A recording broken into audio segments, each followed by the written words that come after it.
E aí, pessoal, tudo bem? Força nos estudos? Estão dedicados? Muito bom. Hoje eu separei 10 questões que vão estar lá no blog. Só que nós só vamos comentar 5, porque é repetição. E eu tenho percebido que quando a gente fica repetindo muito os mesmos artigos, fica um pouco maçante. Então, assim, vamos só às questões que eu julguei mais importantes para a gente entender o conteúdo que nós conversamos na aulinha passada. Beleza? Vamos lá. Mesmo esquema de sempre. Né? Vocês já conhecem. Vamos para a questão 1. No que diz respeito à preclusão, presta atenção, preclusão, não confundir com perempção. Concursos adoram fazer essa pegadinha, trocando essas duas palavras, tá? Mas nesse caso ele quer saber da preclusão. Lembre-se, preclusão é quando você perde o direito de praticar um ato, ou porque ele já foi praticado bem ou mal, ou porque houve transcurso do tempo, ou porque você cometeu algum ilícito processual e aí por causa disso fica precluso o seu direito relativo a alguma coisa. Beleza? Vamos voltar lá. No que diz respeito à preclusão, julgamento conforme o estado do processo, que é a matéria que nós estamos vendo, provas que nós não estudamos ainda e coisa julgada. Coisa julgada está lá na Lei de Introdução às Normas do Direito Brasileiro, é lá que a gente estuda mais, mas também tem aqui no Código de Processo Civil. Julgue os itens a seguir. Item 1. A litispendência e a coisa julgada podem ser alegadas pelo réu a qualquer tempo no processo, inclusive em grau de apelação. Correto. Está lá no 485 do CPC, tá? Quando ele diz que é o seguinte: o juiz não resolverá o mérito quando reconhecer a existência de perempção, de litispendência ou de coisa julgada, e o juiz conhecerá de ofício da matéria constante no 4, 5, 6 e 9, em qualquer tempo e grau de jurisdição, enquanto não ocorrer o trânsito em julgado. Então, nesse caso, está bem escrito lá, ó. Ele pode sim reconhecer a litispendência em qualquer tempo processual. Beleza? Tá lá, ó. No item 5 tá lá, ó, litispendência. Tá? Beleza. Vamos para o item 2.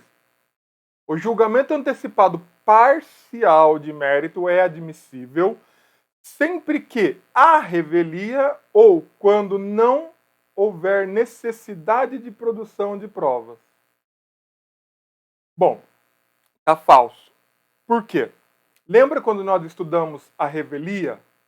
E aí estava lá que a revelia é uma presunção de veracidade e que mesmo o juiz analisando que ocorreu a revelia, mas os fatos alegados não estão muito bem embasados, haverá sim determinação de prova. E há um outro ponto ainda.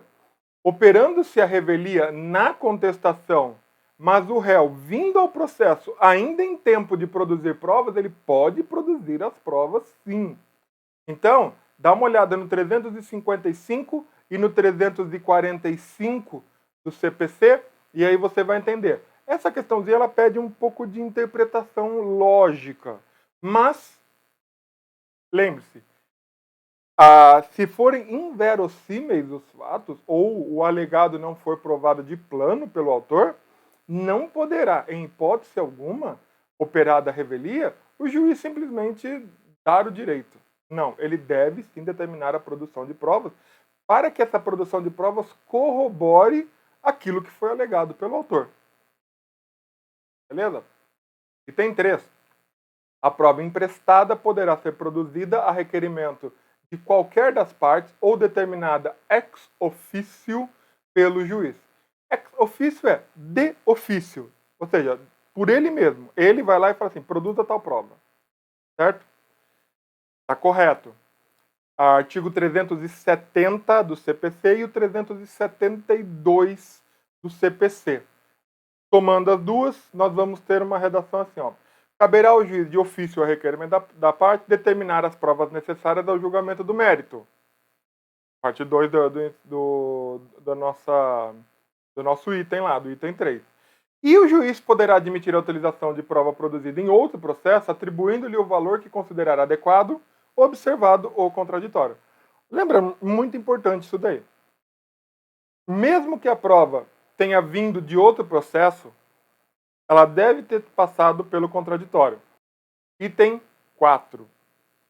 As decisões de competência originária dos tribunais, contrárias ao poder público, não se sujeitam ao duplo grau de jurisdição obrigatório. Ela está correta, certo? Dá uma olhadinha no 496 do CPC. Está sujeita ao duplo grau de jurisdição, não produzindo efeito, senão depois de confirmada pelo tribunal a sentença que, aí tem todos os incisos lá, dá uma olhadinha, tá? Leia, é importante você saber todos esses incisos, tá? Então, nesse caso, nós temos como gabarito da nossa questão a letra C. Beleza? Mais uma questãozinha, vamos lá. Questão 2 do nosso material. De acordo com o Código de Processo Civil, analise as assertivas abaixo. Item 1. É possível o adiamento da audiência quando houver atraso injustificado de seu início em tempo igual ou superior a 30 minutos do horário marcado. Muita atenção. Aparentemente você vai falar, tá certa, 362 do CPC, diz isso mesmo. Não. Olha só, o 362 do CPC diz, lá no inciso 3º, por atraso injustificado de seu início em tempo superior a 30 minutos do horário marcado. A questão enfiou um tempo igual ou superior. E a lei não diz isso. Significa que se der 30 minutos e o cara chegou, vai ter audiência. Se der 30 minutos e 1 segundo e o cara chegou, já pode adiantar. Porque é tempo superior a 30 minutos. Certo? Claro que não acontece assim no dia a dia. O juiz ainda dá até uma esticadinha. Sendo possível, ele aproveita, sim, ao máximo a audiência para não desperdiçar o tempo do jurisdicionado, do advogado, e para não ter que travar a pauta, né? Porque se não puder realizar agora, vai ter que realizar na próxima pauta que tiver desimpedida. Ou seja, mais coisa para jogar para frente e o tempo foi perdido. Então os juízes tendem a ponderar, tal, se tiver uma previsão do horário de chegada, eles seguram e assim vai. Item 2. A audiência é una e contínua, podendo ser excepcionalmente e justificadamente cindida na ausência de perito ou de testemunha, desde que haja concordância das partes. Encerrado o debate ou oferecidas as razões finais, o juiz proferirá a sentença em audiência ou no prazo de 30 dias. 365 e 366 do CPC. Correto. As audiências podem ser gravadas em imagem e áudio independentemente da autorização judicial. Nós estamos acostumados a tudo ser à base de autorização judicial.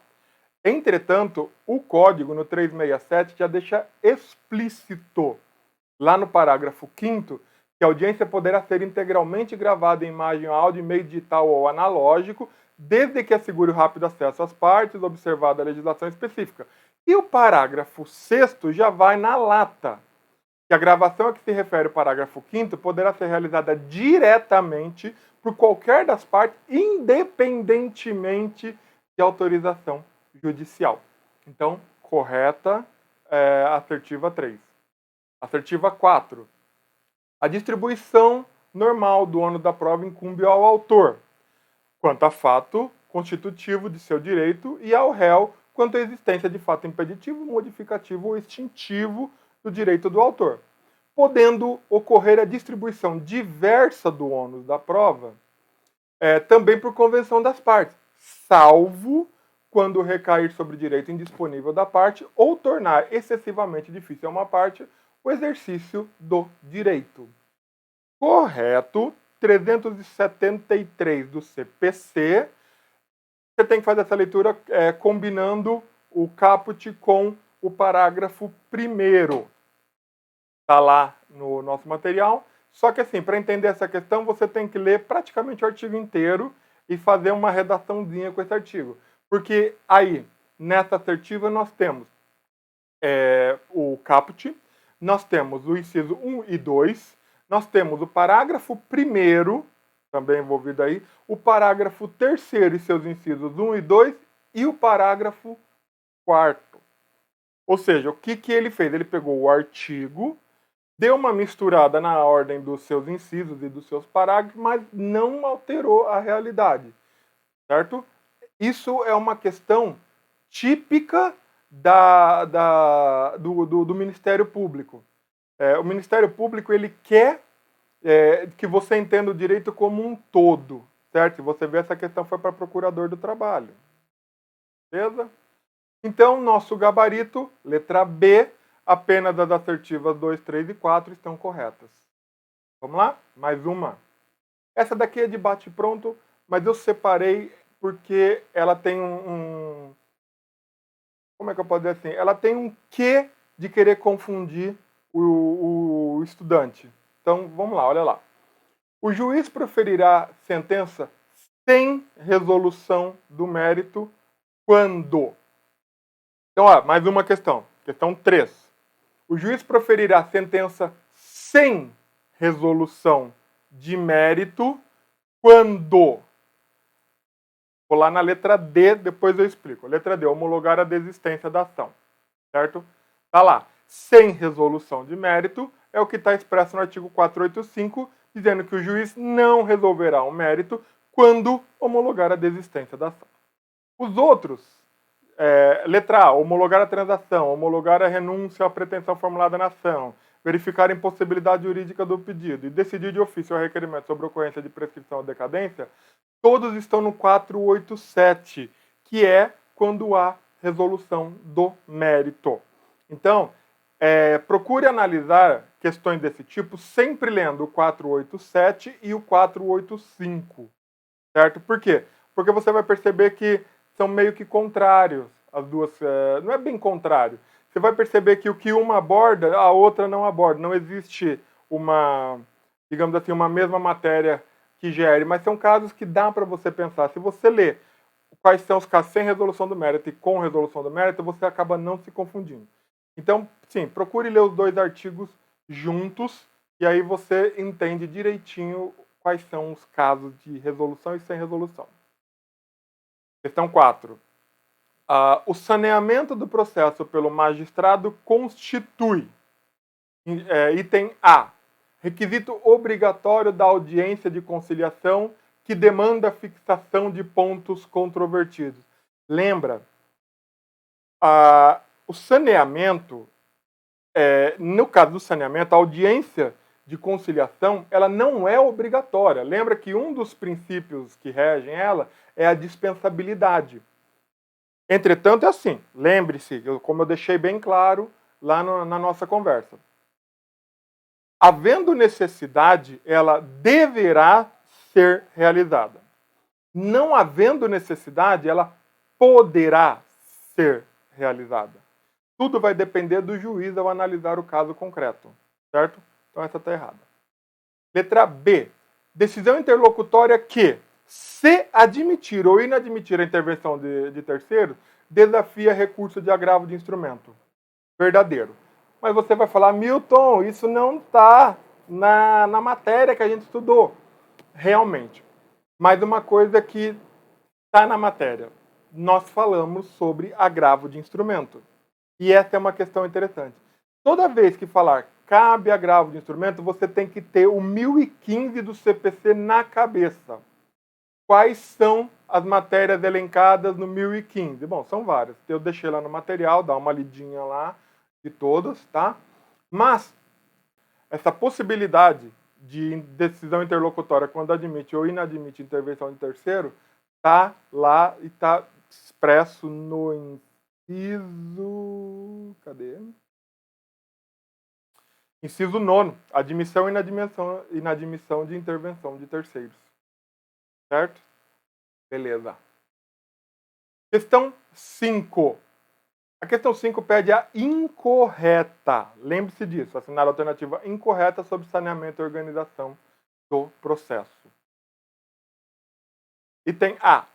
Caso tenha sido determinada a produção de prova testemunhal, o juiz fixará prazo sucessivo não superior a 15 dias para que as partes apresentem rol de testemunha. Está errado. Por que eu já sei que está errado? Porque, nesse caso, o juiz ele fixará prazo comum. Dá uma olhadinha lá no parágrafo 4º. Parágrafo 4º do 357. O 357 é basicamente o artigo que fala tudo sobre saneamento. Então, nessa matéria, nesse ponto de saneamento, você tem que ter o 357 na cabeça. Tem que ter ele decorado. Então, a incorreta letra A, matamos o nosso gabarito e pronto. Bom, as demais questões, 6, 7, 8 e 9, estão lá no material, pega, resolve direitinho. Depois você baixa o material resolvido, dá aquela conferida. Se não entender, me chama aqui nos comentários, fala assim, olha, Milton, a questão tal eu não entendi muito bem. A gente depois faz um apanhado geral dessas questões e faz um vídeo só de tira dúvidas. Mas eu gostaria de chamar a atenção para a questão 10. Por quê? A questão 10 diz lá, conforme dispõe o Código de Processo Civil, na audiência de instrução e julgamento, as provas orais devem obedecer preferencialmente a seguinte ordem. E qual é essa ordem?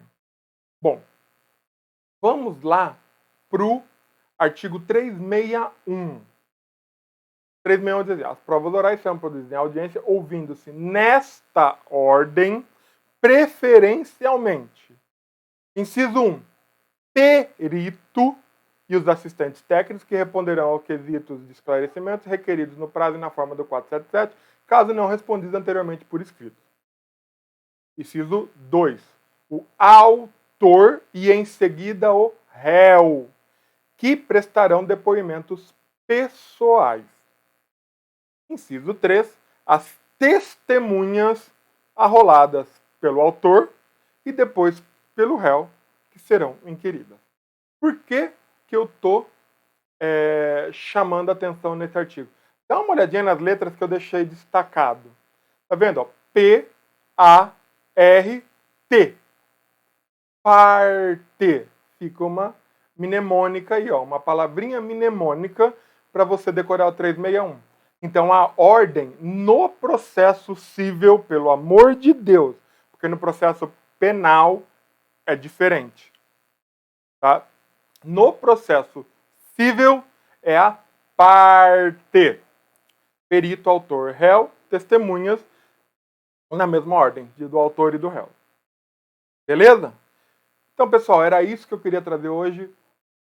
Deixe o seu like se você gostou. Compartilhe esse vídeo com seus amigos. Repasse. Chame os colegas que estão estudando para concurso para fazer parte da nossa rede, para a gente poder conversar. Lembre-se, o direito, ele não é difícil. A gente só tem que aprender direitinho o que quer dizer cada artigo. Beleza? Foco nos estudos, força, até a próxima. Fui!